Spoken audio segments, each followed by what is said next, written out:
A quiet, luxurious first-class lounge at the airport. The sound of rolling luggage, distant boarding announcements, and soft chatter fill the air. Businessmen in sharp suits sip their coffee, and elegantly dressed passengers scroll through their phones. The atmosphere is polished, exclusive, a place where people believe only the important ones belong. And then she walks in.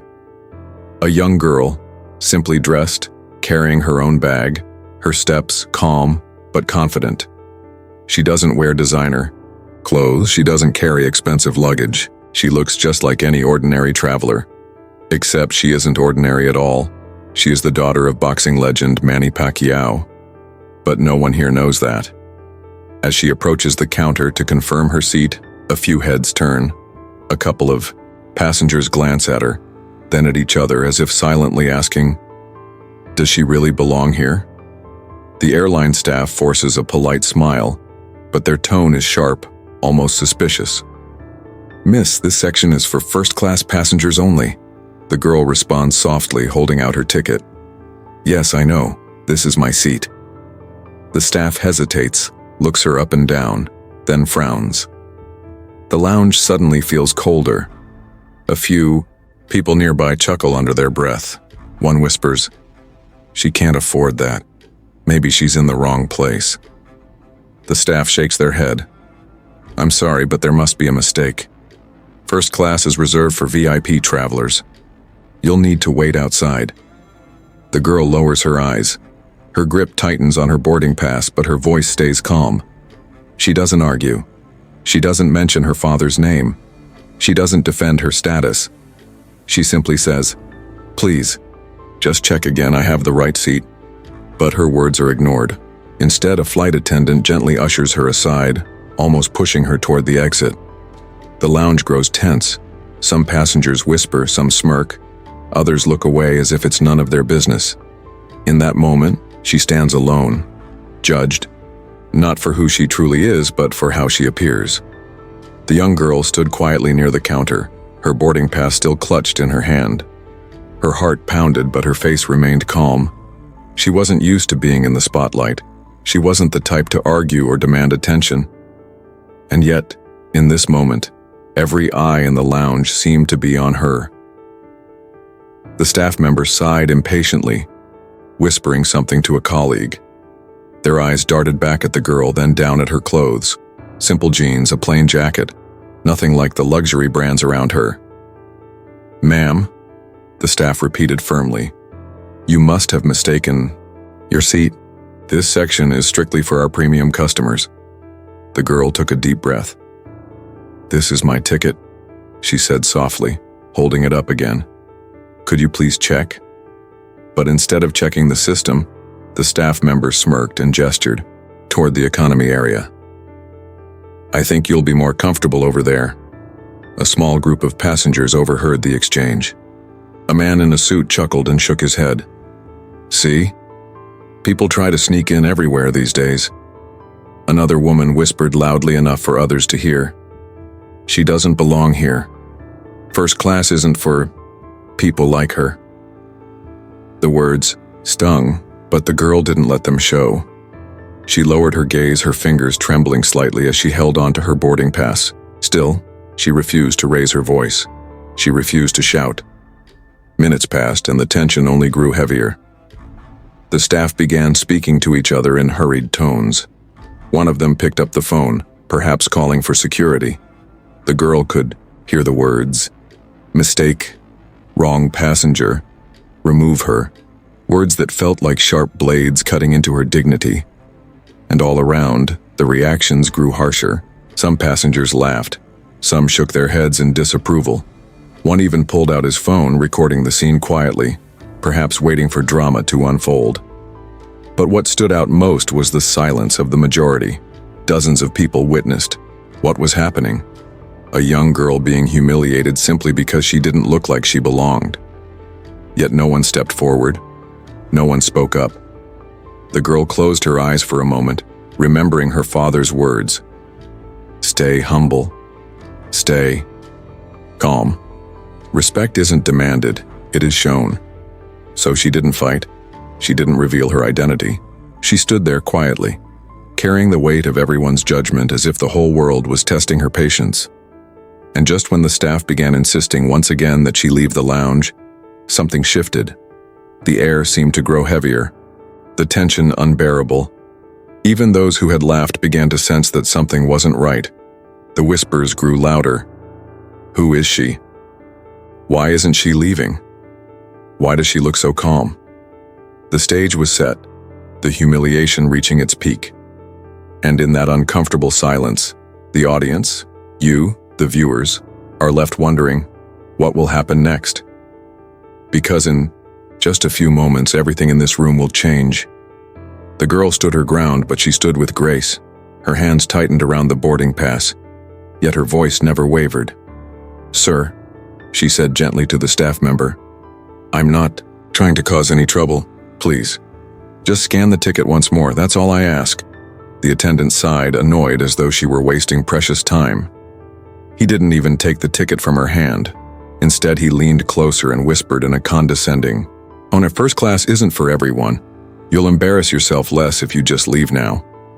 For a moment, the words hung in the air like a heavy cloud. The girl's chest tightened, but she forced a small smile. "I don't need special treatment," she replied calmly.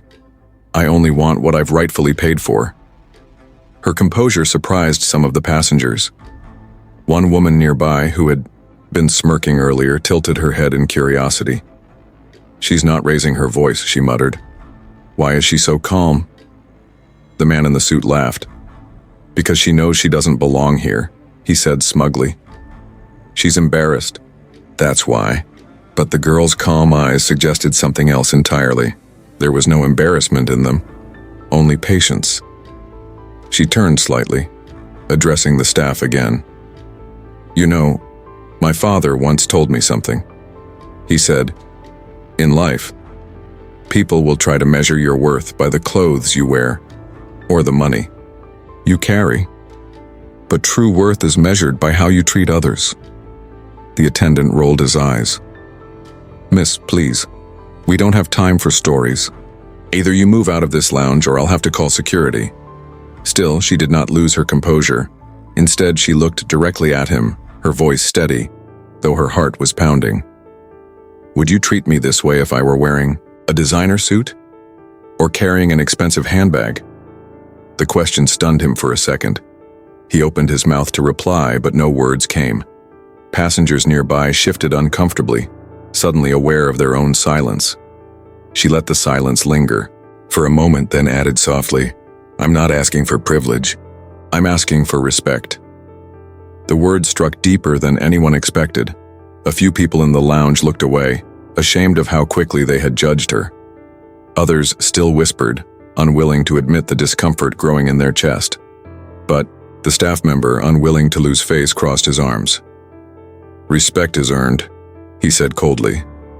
The girl tilted her head slightly, her voice calm, almost like a lesson. "And do you think you're earning respect now? By mocking a stranger, without knowing her story?" The room grew quiet. Even the man in the suit, who had been smirking the loudest, found himself staring at the floor. It was a rare moment in where humility stood face to face with arrogance. The girl didn't shout. She didn't reveal who she was.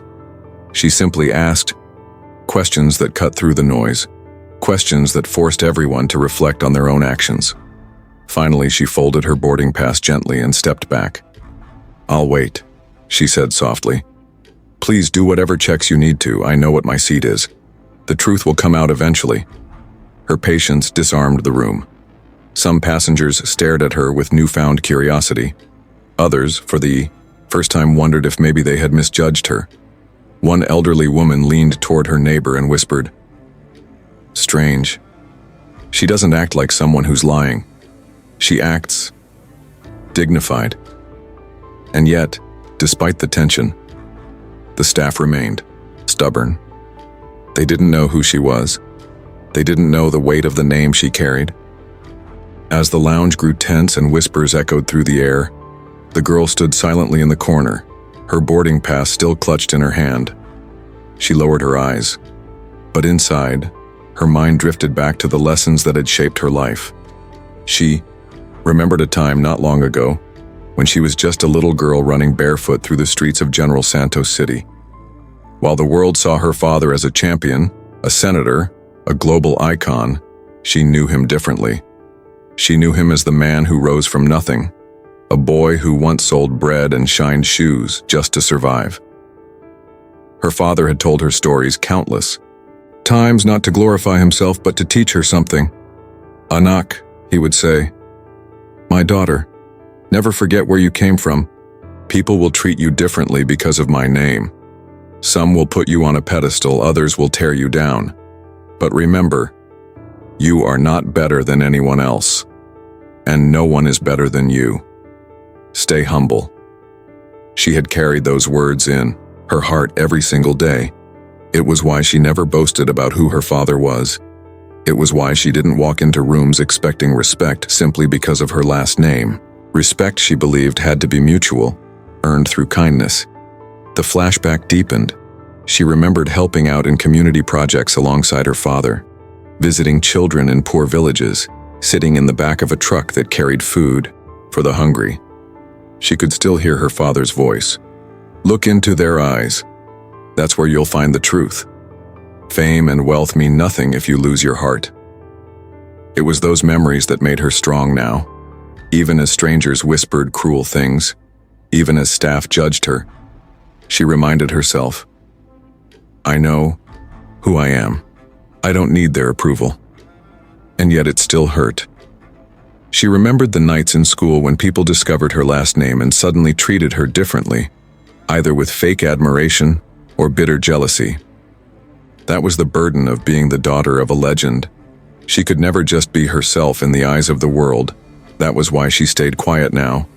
She didn't want to pull out her phone and prove her identity with a photo. She didn't want to announce loudly, "I'm Manny Pacquiao's daughter." No.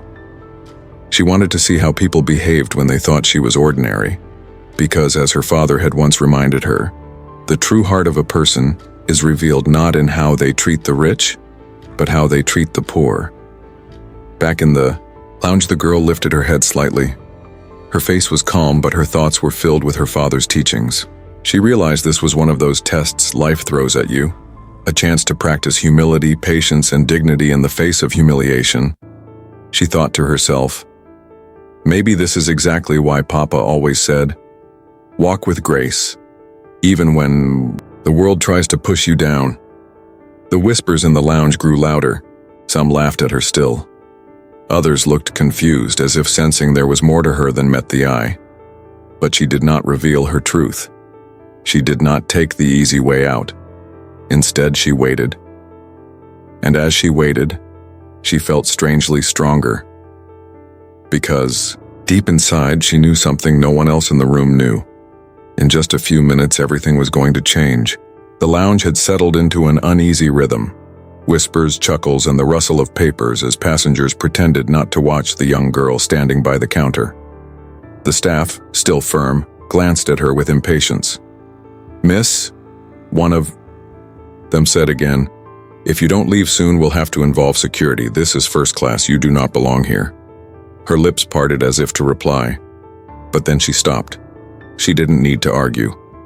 Deep down, she knew something the others didn't. And then it happened. The automatic glass doors slid open with a soft hiss, and the atmosphere in the lounge shifted instantly. Heads turned, eyes widened, and conversations froze mid-sentence. Walking, dressed simply in a white shirt and cap, was Manny Pacquiao himself.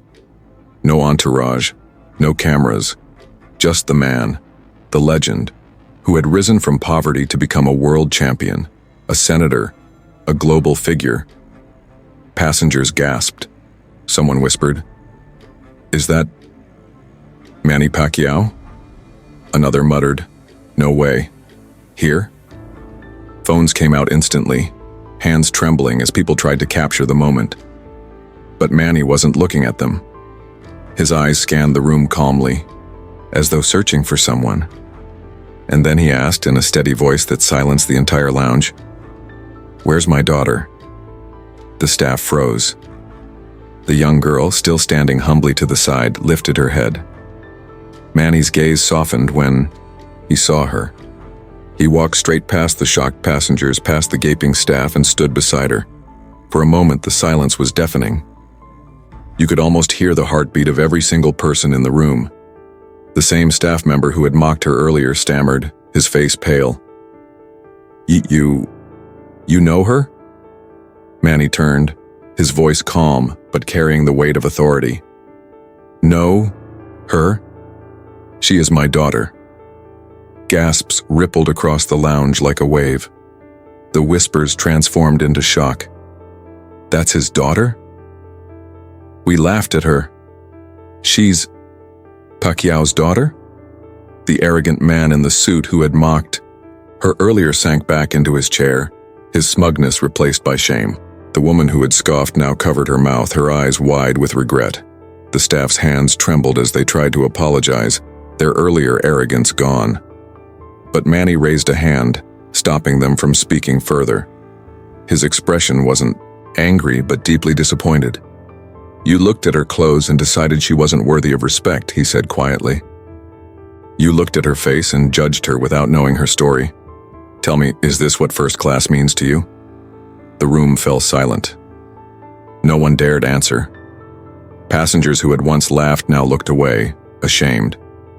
Even those who had stayed, silent earlier, felt the weight of guilt pressing down on them. The daughter stood beside her father, still calm, still dignified. She hadn't needed to reveal her identity. She hadn't needed to prove anything. The truth had revealed itself. "One," passenger whispered almost to himself. "All this time and we were wrong." Another shook his head, muttering, "We judged her and she handled it better than any of us could." The truth had surfaced, and with it came a flood of shame, regret, and reflection. The crowd that had once ridiculed her now sat in uncomfortable silence, their earlier arrogance shattered. And in that silence, one thing became clear. Respect should never depend on fame, appearance, or wealth. It should be given simply because someone is human. The truth had been revealed, and nothing in that room would ever feel the same again. The lounge felt electric.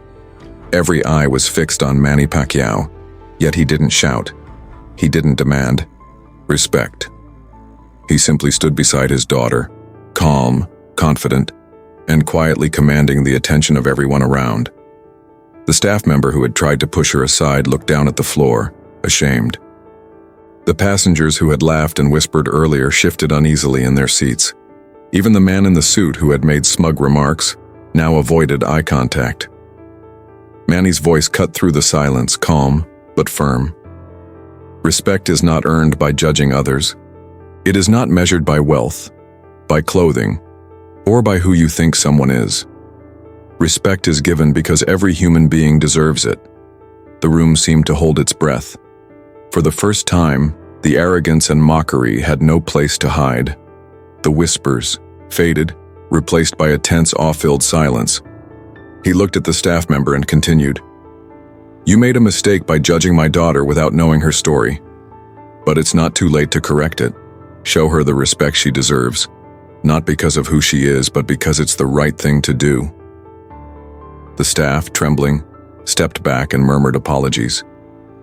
Their earlier certainty had melted away into regret.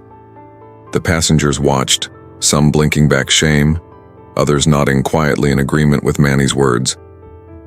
Manny turned to his daughter, his eyes warm with pride. She looked at him, still composed, still dignified. She didn't need him to fight her battles. She had proven her patience, her calm, and her humility in the face of judgment. He smiled and whispered softly, "You handled that perfectly, Anak. I'm proud of you." Her lips curved into a small smile. "Thank you, Papa. I just wanted to stay calm." The transformation wasn't just in the staff or the passengers. It was in the entire room.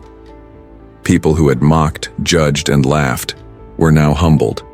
Some wiped their faces as if the shame physically weighed on them. Others whispered quietly to each other, reflecting on how quickly they had misjudged someone based solely on appearances. A young mother who had been observing the scene with her child leaned over and whispered to her, Look at her. She didn't have to fight, she didn't raise her voice, and yet she has more strength than anyone here. Even the man in the suit, still seated, finally spoke, his voice low but sincere. I misjudged her. I apologize. The daughter's patience had sparked a transformation, but Manny's presence and wisdom amplified it. His calm authority reminded everyone in that lounge, respect isn't demanded, it's shown, and humility, when paired with courage, leaves a stronger impression than arrogance ever could. Passengers began murmuring among themselves, reflecting on their own actions. Some made quiet promises to treat strangers with more kindness. Others simply sat in awe, realizing they had witnessed a lesson in human dignity that money, power, or fame could never teach. And through it all, Manny and his daughter stood together, a quiet, united front. No grand gestures, no dramatic confrontation, just simple, unwavering respect. The lounge was quiet now, but the air was thick with a mix of relief, reflection, and awe. Passengers who had whispered and judged moments ago now sat in silence, humbled by what they had just witnessed. The staff, who had tried to remove her, now bowed their heads in apology, their earlier arrogance replaced by respect. Manny Pacquiao stood beside his daughter, calm and composed, his presence commanding yet gentle. He didn't shout, didn't demand an explanation. He simply let the truth speak for itself. And the truth was clear. His daughter had handled the situation with dignity, patience, and courage, showing that real strength isn't loud. It's quiet, resilient, and unwavering. His daughter finally sat down in her seat, her composure unbroken. She didn't boast. She didn't flaunt her identity. She had endured judgment with grace, and now the room recognized the lesson she had silently taught them all. Manny looked at the staff member who had been the most arrogant earlier. His eyes were firm, yet not unkind. "Remember this," he said. "Respect is not something you reserve for those you think are important. It is something you give to every human being, simply because they deserve it. If you forget this lesson, it will cost you far more than any first-class seat ever could." The staff member, trembling, nodded and whispered, I understand, I'm sorry." Passengers began whispering among themselves, reflecting on their own behavior. Some shook their heads in regret. Others murmured quietly to themselves, recognizing how quickly they had judged a young girl without knowing her story. One elderly man, watching quietly from the corner, shook his head and muttered, "Sometimes we forget what it means to be human." Manny's daughter, sitting beside him, finally smiled softly. "Thank you, Papa," she whispered. Manny placed a hand on her shoulder and replied, "No, Anak, thank you. You showed them the real lesson, with patience and dignity. I am proud of you." And in that moment, the transformation in the lounge was complete. Arrogance had been replaced with humility, judgment had been replaced with reflection, and the lesson of respect had been delivered not with anger or confrontation, but with quiet strength. For the passengers, it was a wake-up call. For the staff, it was a lesson in humanity. And for the daughter, it was a moment that reinforced the values her father had instilled in her. Humility, patience, and the courage to stay true to yourself, even when the world doubts you.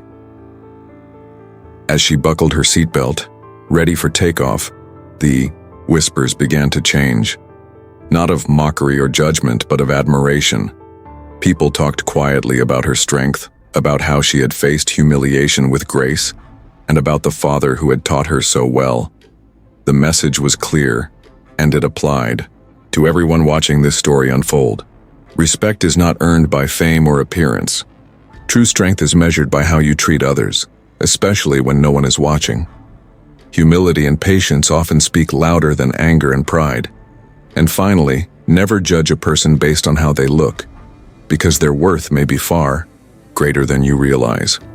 If this story touched your heart, don't forget to like, share, and subscribe.